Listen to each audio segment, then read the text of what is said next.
पहले की बात है। मैं, मेरे पति अनिल और हमारा 4 साल का बेटा शांतनु एक गांव में शादी के लिए गए थे। अनिल के दोस्त की शादी हो रही थी। जनवरी का महीना होने के कारण मौसम बहुत ठंडा था।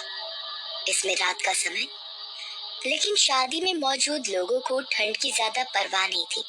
हॉल के बाहर एक बड़ा डीजे था और सभी नाच रहे थे। हालांकि ठंड के कारण हमारी हालत और भी खराब थी, क्योंकि हमें इसकी आदत नहीं थी। वह हॉल गांव से बहुत दूर था। खुली जगह और आसपास बस्तियां भी कम थी। रात के अंधेरे में वह जगह बहुत ही डरावनी लग रही थी। हम हॉल के अंदर मेहमानों के लिए रखे एक मोटी रजाई और कंबल में बैठे थे। वहां हमारी तरह अनिल के कुछ और दोस्त भी थे। एक दोस्त विनोद और उनकी पत्नी हमारे साथ थे। कहने की जरूरत नहीं है, लेकिन पुराने दोस्तों के बकबक से माहौल और भी रंगीन हो जाता है। हम सब बातों में उलझे हुए थे और हमारा लड़का शांतनु हमसे कुछ ही दूरी पर खेल रहा था। विनोद उसी गांव की एक पुरानी भयानक घटना सुनाने लगा।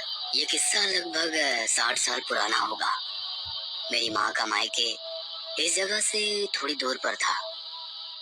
कहा जाता है कि एक डायन बच्चों पर जादू करके उनकी आत्मा को वश में कर लेती थी। वहाँ सभी उसे मंदिरा डायन कहते थे, लेकिन वास्तव में किसी ने उसे कभी देखा नहीं था। ये ऐसा था जैसे वो सिर्फ बच्चों को ही दिखती थी और कुछ ऐसा कर रही थी जिससे वे बीमार हो जाएंगे और अंततः मर जाएंगे।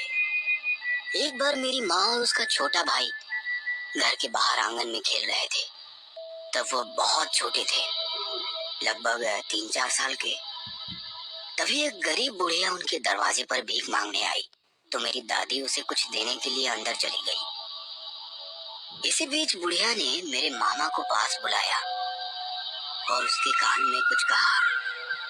तभी मेरी दादी बासी रोटी ले आई और वो बुढ़िया बासी रोटी लेकर चली गई।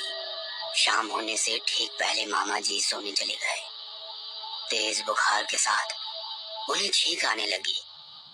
कई दिन बीत गए, पर मामा का बुखार कम होने का कोई नाम नहीं था। दिन ब दिन बीत रहे थे और मामा की हालत बिगड़ती ही जा रही थी। कितने डॉक्टर, कितने वैद्य किए, लेकिन उनकी तबीयत में कोई सुधार नहीं हुआ। घर में बीमार बच्चे को देख दादी पूरी तरह टूट गई थी। उन्हें कुछ समझ नहीं आ रहा था कि अब क्या करें। मामा पर किसी भी दवा का असर ही नहीं हो रहा था और दादी के आंसू दिन ब दिन बहते रहे। अब इन सब के बाद उन्होंने एक तांत्रिक का सहारा लिया।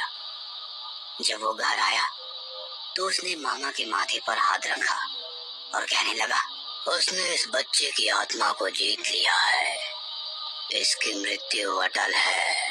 तांत्रिक की बात सुनकर मेरी दादी मौके पर ही गिर पड़ी।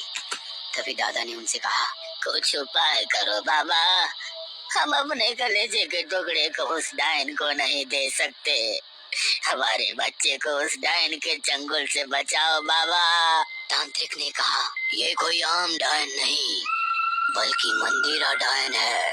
बाबा कुछ तो उपाय कीजिए, जो भी खर्चा लगे हम करने के लिए तैयार है। चाहिए तो मेरी जान ले लीजिए बाबा, पर मेरे बच्चे को उस डायन से बचाइए। मैं उसकी मौत नहीं रोक सकता, लेकिन हम उसे वापस लाने का एक आखिरी प्रयास कर सकते हैं। ऐसा कहते हैं कि मौत की रात वो छोटे बच्चों का शव कब्र से बाहर निकालती है और उसमें प्राण डालकर उसे जिंदा करती है और फिर उसके प्राण वो अपने साथ ले जाती है। तांत्रिक ने जैसे बताया वैसे ही मेरी मामा की कुछ ही घंटों में मृत्यु हो गई। उनके पार्थिव शरीर को स्थानीय रिवाज के अनुसार कब्रिस्तान में दफनाया गया। मेरे दादा, तांत्रिक और कुछ गांव के लोग वहां कब्रिस्तान में बैठे थे। हर तरफ एक जानलेवा सन्नाटा था। जैसे ही सुबह के 3 बज रहे थे, एक परछाई को अंधेरी कोने से गुजरते हुए देखा। परछाई आगे बढ़ी और बच्चे के पास रुक गई। हाथ के नुकीले पंजे मिट्टी खोदने लगे। हवा तूफान की तरह चली। देखते ही देखते उसने हाथ से कुछ फीट गड्ढा खोदा